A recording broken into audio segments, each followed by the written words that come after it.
नमस्कार, स्वागत है आपका। आप देख रहे हैं द न्यूज और मैं रानी गुप्ता आपके साथ। उत्तर प्रदेश में जिस तरीके से सीएम योगी आदित्यनाथ ने कांवड़ यात्रा को ध्यान में रखते हुए ये फैसला लिया है कि जितने भी होटल हैं, ढाबा, रेस्टोरेंट, यानी कि जितने भी दुकानदार हैं उन्हें अपना नेम प्लेट लगाना होगा ताकि जो कांवड़ यात्री होते हैं उन्हें किसी भी तरीके का कंफ्यूजन या फिर परेशानी ना हो। हालांकि इस फैसले के बाद से लगातार सियासी बवाल देखने को मिल रहा है। तमाम ऐसे नेता जो कि विपक्ष से हैं, उन्होंने इस फैसले को लेकर के सवाल उठाया, इसे तानाशाही फैसला करार दिया। तो वहीं अब दूसरी ओर देखने को मिला कि शंकराचार्य अविमुक्तेश्वरानंद सरस्वती ने भी इस पूरे फैसले को लेकर के सवाल उठा दिए हैं। उनका कहना है कि इस तरीके के फैसले लेने से समाज में और भी ज्यादा विद्वेष फैलेगा।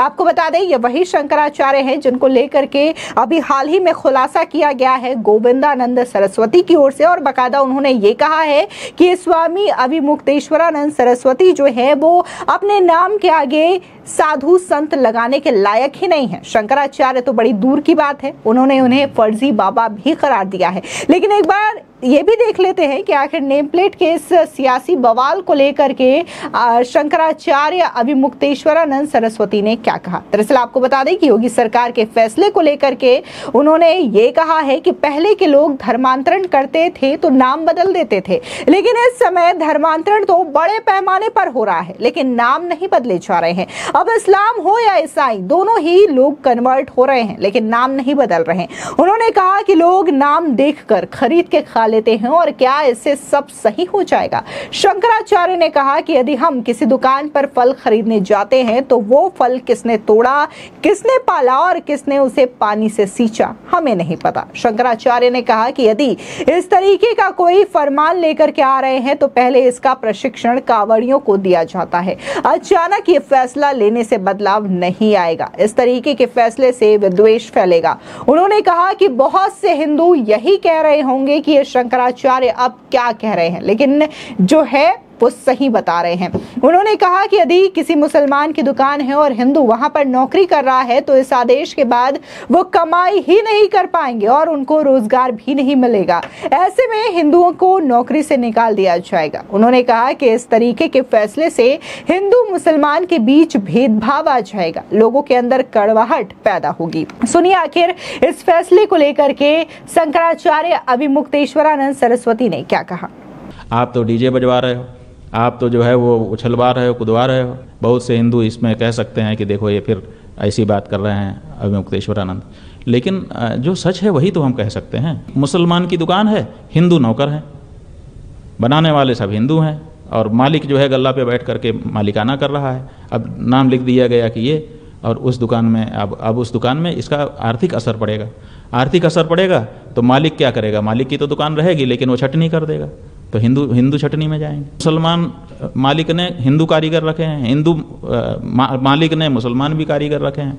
अब उनको दोनों के अंदर भेद आ गया। अभी तक तो ये सब बात ध्यान में नहीं थी, यद्यपि जानते थे कि ये मुसलमान है, ये हिंदू है, लेकिन इस भावना को अभी बल नहीं था। अब बल आ जाएगा इससे। हर समय हिंदू मुसलमान की दृष्टि से एक दूसरे को देखना शुरू करेंगे तो उनके दोनों अंदर कड़वाहट, टकराहट पैदा होने लग जाएगी। अगर हमको पवित्र जीवन जीना होगा तो कोई हमको मजबूर नहीं कर सकता। कोई ऐसा कानून नहीं है संसार में जो किसी को पवित्र जीवन जीने के लिए मजबूर कर दे या पवित्र जीवन छोड़ने के लिए मजबूर कर दे। असल में पवित्र जीवन जीना कि अपवित्र जीवन जीना, ये अंतःकरण से, व्यक्ति के अंदर से बात आती है। देखिए, हम लोग सुने थे एक दृष्टांत कि एक राजा था। उस राजा ने एक पंडित जी का साथ किया। पंडित जी ने कहा कि अपने हिंदू धर्म में संध्या का बहुत महत्व है, प्रातः काल होते ही संध्या कर लेनी चाहिए, ये बहुत ज़रूरी होता है। तो सूर्योदय के आसपास थोड़ा पहले थोड़ा बाद तक में संध्या हो जानी चाहिए। तो उसने संध्या का महात्म्य सुना, कहा कि बहुत बिल्कुल सही कह रहे हैं आप, ऐसा ही होना चाहिए। तो उसने अपने राज्य में आदेश पारित कर दिया कि राज्य का कोई भी व्यक्ति सूर्योदय के थोड़ा पहले थोड़ा बाद तक में संध्या करता दिखाई देगा, अगर नहीं दिखाई देगा तो सिर कलम कर लिया जाएगा। तो सब लोग संध्या करने लगे। भाई ठीक है, राज आज्ञा है, कोई क्या करेगा, वो तो मानना ही पड़ता है सबको। तो एक पंडित जी थे, वो पहले से भी संध्या करते थे, उनको राजाज्ञा की ज़रूरत नहीं थी, लेकिन तबीयत बिगड़ गई, पेट खराब हो गया अचानक। अब जिस समय वो संध्या का समय आया सूर्योदय के आसपास का, उसी समय उनको हाजत आ गई। अब वो क्या करें, वो तो संध्या वाले ही थे पहले से, लेकिन परिस्थिति भी तो होती है, शरीर की परिस्थिति बन गई, अब उनको भागना पड़ा लोटा लेकर के, पानी ले करके। पहले बाहर जाते थे लोग तो भागे, अब जा करके एक मेड़ के पीछे बैठ करके वो शौच करने लगे। उसी समय राजा के सिपाही निकले तलवार नंगी ले करके कि जो संध्या करता नहीं दिखेगा उसका सर कलम कर लीजिए। अब वो बेचारे शौच कर रहे थे, अब उन्होंने देखा कि पुलिस नंगी तलवार लेके आ रही है और हम तो संध्या कर नहीं रहेंगे, अब क्या करें। तो फिर उन्होंने वो जो आपदस्थ के लिए माने पानी छूने के लिए जो लोटा भर करके ले गए थे, उसी पानी से मंत्र पढ़ना शुरू कर दिया और माथे पे छिड़कना शुरू कर दिया, अपवित्र पवित्रो वा आदि, माने जो संध्या के मंत्र पढ़े जाते हैं। और सैनिकों ने सुना, हाँ हाँ संध्या का मंत्र बोल रहा है, ठीक ठीक चलो, चले गए। अब आप बताइए कि इस तरह से संध्या होती है? ये तो संध्या नहीं है ना। तो इस तरह के जो आदेश हैं वो बाहर से नहीं आएंगे। देखिए, इसीलिए हम कहते हैं कि राजनीति माने राज्य के अलावा की भी शक्तियों की ज़रूरत है। ये जो धर्म शक्ति है, हमारा जो पीठ है, ये किस लिए बना है कि कानून से जो लोग नहीं मानते हैं उनको हम अंतःकरण से मनवा दें, हम उनकी ऐसी समझाइश करें कि जिससे वो अपने आप अपराध से बच जाएं। हर घर में भाई बहन साथ रह रहे हैं, जवान भाई बहन रहते हैं हर घर में, लेकिन कहीं कोई अत्याचार अनाचार नहीं होता है। क्यों? क्योंकि उनकी समझ ऐसी बन गई कि मेरी बहन है, वो उसको मेरा भाई है। कभी जीवन में विचार ही नहीं आते ऐसे जिससे कुछ गड़बड़ी होने की आशंका हो। हर घर में सोना चांदी रखा रहता है, लेकिन घर का कोई व्यक्ति उसको नहीं चुराता है कि भाई क्यों चुराऊं, मेरा ही है, ज़रूरत पड़ने पे मिलेगा। तो ऐसी परिस्थिति में धार्मिक शिक्षा की, नैतिक शिक्षा की आवश्यकता होती है। जब हम ये शिक्षा दे देंगे कि भाई तुमको अपनी पवित्रता को मेंटेन रखने के लिए ऐसे नहीं खाना है, ऐसे नहीं खाना है, इनका नहीं खाना है, इनका नहीं खाना है, इनका नहीं खाना है, तो वो करने लगेगा। कानून से काम हो सकता है, कानून से आप नाम लिखवा दोगे। अच्छा, आप देखिए आज की परिस्थिति तो ये है कि पहले जो धर्मांतरण करते थे वो लोग नाम बदल देते थे। आज पूरे देश में धर्मांतरण तो तेज़ी से चल रहा है, हम लोग सब जान रहे हैं, जगह जगह रिपोर्ट रहती है। लेकिन अब उन्होंने नाम बदलना बंद कर दिया। अब इस्लाम वाले भी कन्वर्ट कर रहे हैं तो नाम नहीं बदल रहे हैं, और ईसाई वाले भी कन्वर्ट कर रहे हैं तो नाम नहीं बदल रहे हैं, वो नाम वही रहने देते हैं। अब हमने तो नाम देखा बोर्ड में और नाम देख करके हमने खरीद लिया और खा लिया, तो क्या सही हो गया? फिर दूसरी बात यह है कि जो वस्तु हम ले रहे हैं, जैसे फल की दुकान में आप नाम लिखवा रहे हो, अब वो फल किसने तोड़ा, किसने पाला, किसने उसमें पानी सींचा, क्या किया, कैसे आया, कैसे गया, पैर में रखा रहा कि सिर में रखा रहा, कुछ पता रहता है? तो ऐसी परिस्थिति में केवल सामने सामने की बात आप कह रहे हैं तो आप अच्छा फिर अचानक कर दे रहे हैं। पहले ऐसी कोई शिक्षा का आप वर्ग चलाते कि जो कांवड़िए हैं उनका प्रशिक्षण होगा, उनको समझाया जाएगा कि देखो शास्त्र के अनुसार जिस समय हम कांवड़ ले करके चलते हैं उस समय हमको पवित्रता की आवश्यकता होती है, पवित्र भोजन करना आवश्यक होता है, पवित्र जीवन जीना होता है। आप तो डीजे बजवा रहे हो, आप तो जो है वो उछलवा रहे हो, कूदवा रहे हो। तो ऐसी परिस्थिति में कांवड़िए जो धार्मिक भावना है उनके अंदर, वो कैसे उनके अंदर आएगी? तो हम समझते हैं कि इस तरह का कानून बनाने से तो विद्वेष फैलेगा। हमारा अपना सोचना है। बहुत से हिंदू इसमें कह सकते हैं कि देखो ये फिर ऐसी बात कर रहे हैं अभिमुक्तेश्वरानंद, लेकिन जो सच है वही तो हम कह सकते हैं। आखिर हम कैसे कह दें कि ये सही है? क्यों? क्योंकि मुसलमान की दुकान है, हिंदू नौकर हैं, बनाने वाले सब हिंदू हैं, और मालिक जो है गल्ला पे बैठ करके मालिकाना कर रहा है। अब नाम लिख दिया गया कि ये, और उस दुकान में अब उस दुकान में इसका आर्थिक असर पड़ेगा। आर्थिक असर पड़ेगा तो मालिक क्या करेगा? मालिक की तो दुकान रहेगी लेकिन वो छटनी कर देगा, तो हिंदू छटनी में जाएंगे।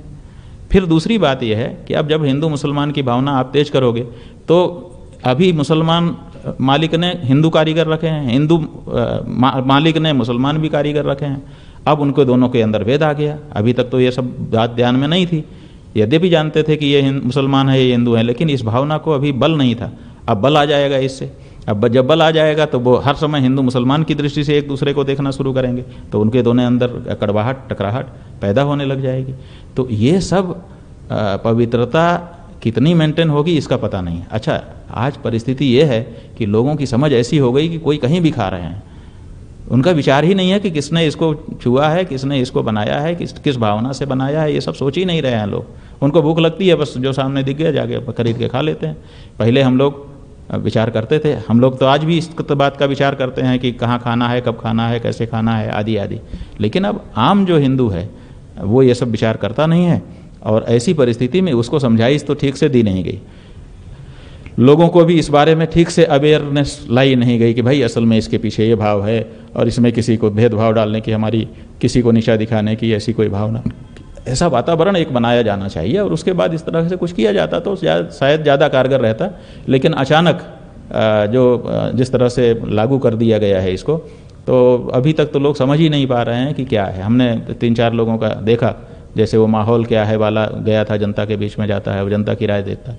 अब वो कह रहे हैं हमें कोई फ़र्क नहीं है। खाने वाला भी कह रहा है हमें कोई फ़र्क नहीं है, हम तो मुसलमान के दुकान में गए थे, उन्होंने टेंट लगाया था और गद्दा बिछाया था, हम तो वहाँ आराम किए, और उससे क्या फ़र्क पड़ता है। अब देखिए वो कांवर वाला है लेकिन ऐसा कह रहा है। आपको बता दें, इसके अलावा स्वामी अभिमुक्तेश्वरानंद सरस्वती ने कहा कि इस फैसले को लाने से पहले अवेयरनेस पैदा करना जरूरी है। ये बताना जरूरी है कि ये फैसला लेने के पीछे कोई भेदभाव की भावना नहीं है।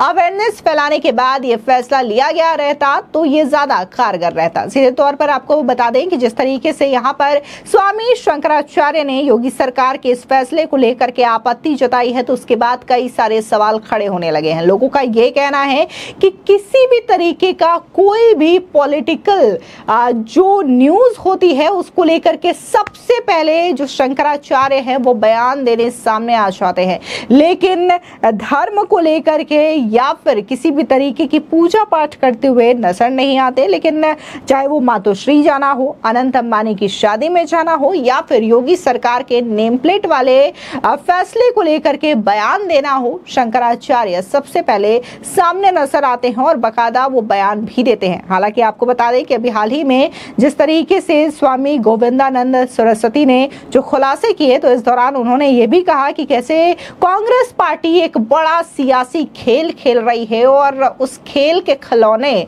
कोई और नहीं बल्कि स्वामी अभिमुक्तेश्वरानंद सरस्वती है।